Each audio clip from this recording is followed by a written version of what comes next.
Alright, after the last video I made just a few modifications. I noticed a few blemishes that I missed and a few stray hairs, and I took those out.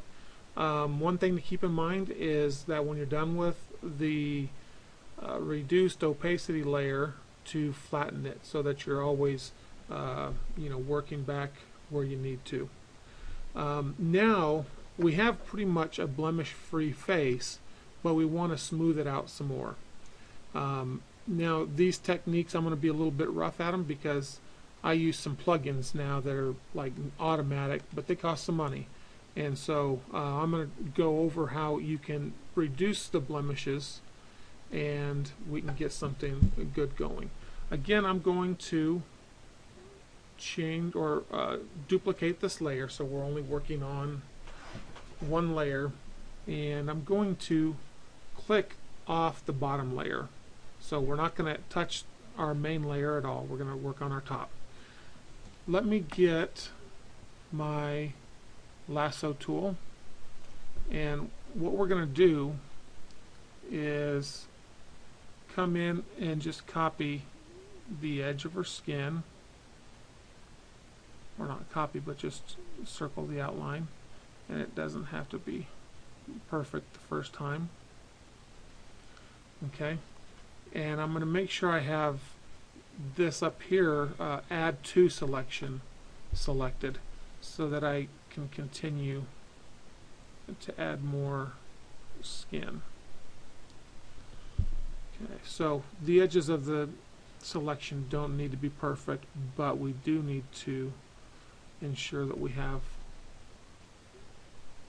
everything that we want to touch up that's in the picture. Okay, now what I'm going to do is select well, let me do this. Let me make a layer mask instead of deleting it. I believe I hit the Alt key and then this button down here to add a layer mask, and I was wrong. Control Z. I just clicked this button. I get confused if I'm supposed to add the layer or hold the Alt or not. Okay, so now we pretty much just have her skin, and we're going to be painting out this mask, so make sure the mask is selected. Grab your paintbrush, and for this we want to make it black and 100%, and I'm going to bring this down. So what we need to do is brush out anything that isn't skin. And so again, we're seeing this checkerboard because it's transparent now. The mask is masking it out. If I clicked on this layer, we'd see everything, just for reference, but we don't want to work on that layer right now. And so I'm going to go around, and any hair that's in there, I'm going to go ahead and get rid of it so it doesn't look weird. You don't want to take out too much skin on the edges, just a little bit to keep it smooth, and a little bit's not going to hurt it. That's too much right there. Okay, now we need to get rid of her eyes. So again, we're just painting black on the layer mask again.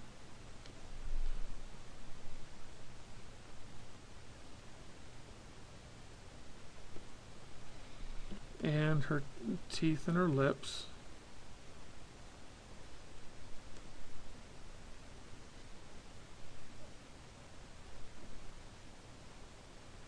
And we're just about there.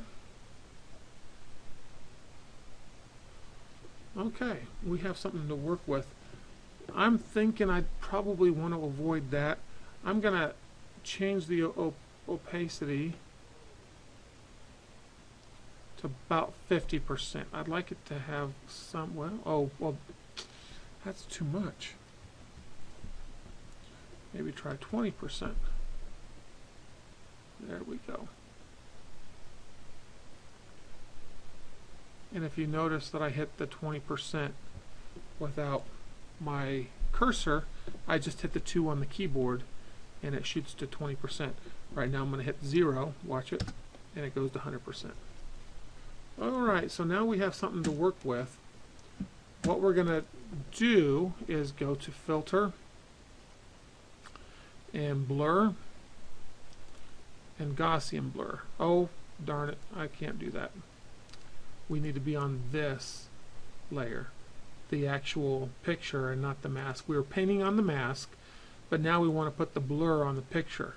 If I had done what I was going to do, we would have been putting the blur on the mask, and we don't need that. Okay, so Filter, Blur, and Gaussian Blur. And we're going to watch the skin, make sure the preview's checked, and just raise it up a little bit. And see what impact it has. It's going to make things a little bit softer. And that's fine. Okay, now I'm going to click this back in, and you can see the impact before and after. Now, I'm not a huge fan of this, but it's what we have. You know, if you don't have any extra plugins, this is what you have. I would want to get rid of this little darker area.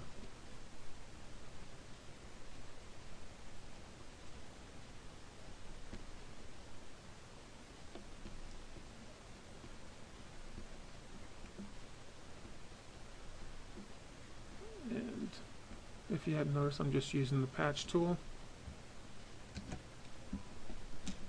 And we already, you know, cleaned up some of this area. I'm thinking that it just looks a little bit too blurry right in here. So what I'm going to do is go back and get the brush tool again and paint it black. Okay. And I'm going to try an opacity of about 30.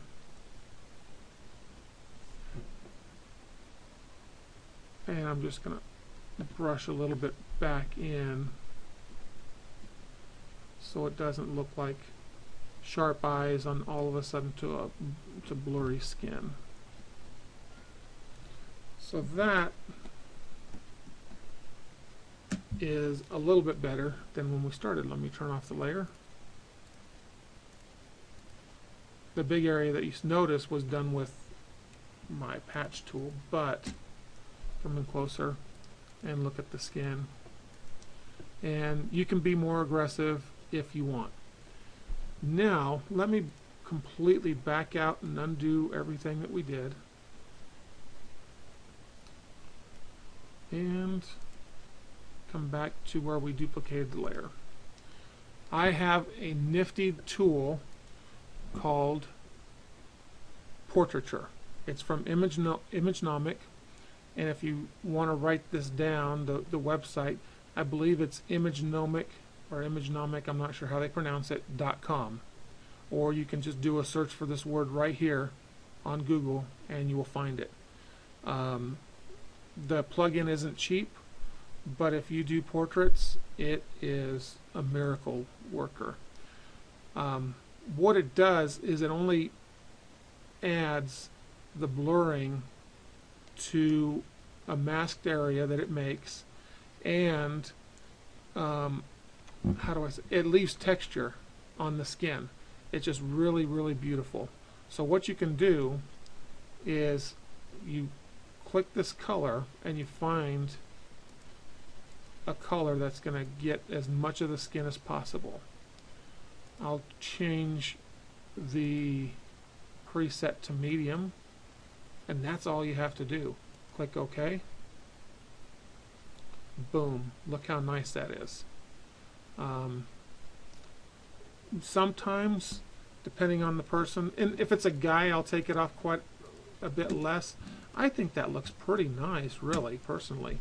But if you think it looks overdone, just you did it on a different layer and just, oh, well, we can't do that. I have to turn the other layer back on first. Reduce the opacity, and you can bring back some of the natural texture in, and it still looks nice but smoother at the same time. But I really think I like where that is, and so go up to layer again and flatten image, and we are on our way.